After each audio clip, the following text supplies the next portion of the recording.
In this lecture, I want to continue discussing some of my experiences of working in different countries, focusing here on different examples of the impact of cultures on work. In an earlier lecture, I mentioned that the Arab Spring had had an impact in Qatar, which didn't experience its direct effects, but I noted specifically how it affected the national university, the Qatar University. Up to that point, the university had a strict quality control process which ensured that it provided high quality education, and it was quite good, and that the students who attended it, graduated, were outstanding.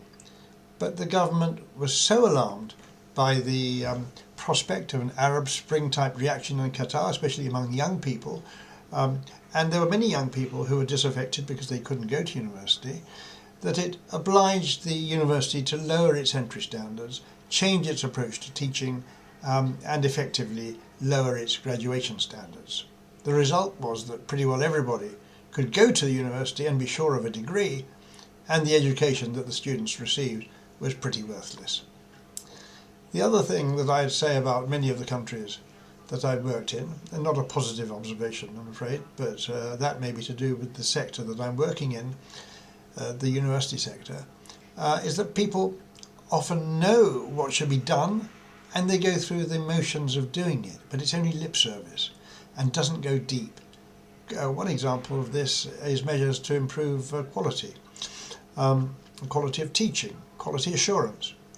Quality committees may be set up and processes are put in place, but too often the deeper actions and changes that are needed are not put in place. Too often there's aping of the West or lip service to what would be good practice without the desire to implement fundamental change.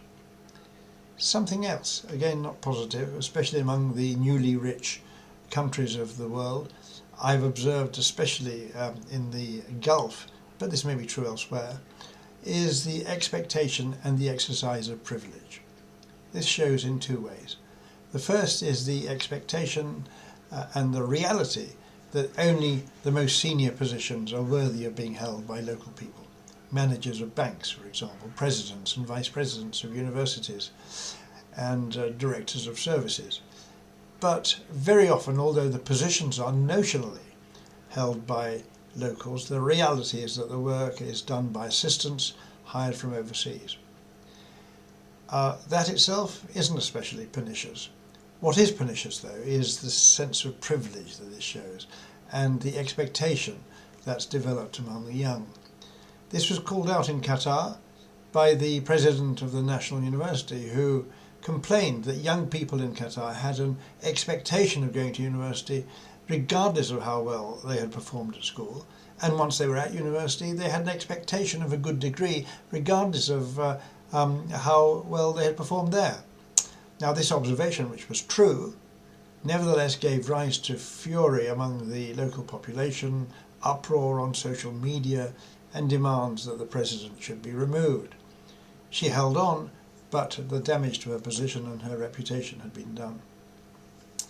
The other pernicious thing about this is that in the rich Gulf states, with the notable exception of Bahrain and Oman, perhaps because they're not as rich as some of their neighbours, much of the routine work is done by foreigners, the most menial by people from South Asia and Southeast Asia generally.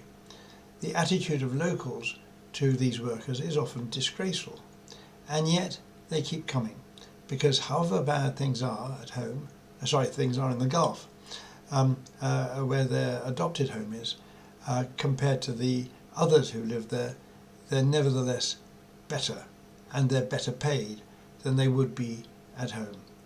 This does give rise to dilemmas. Is it so terrible to employ people at a low wage and with poor living conditions if nevertheless they're willing and grateful for this work?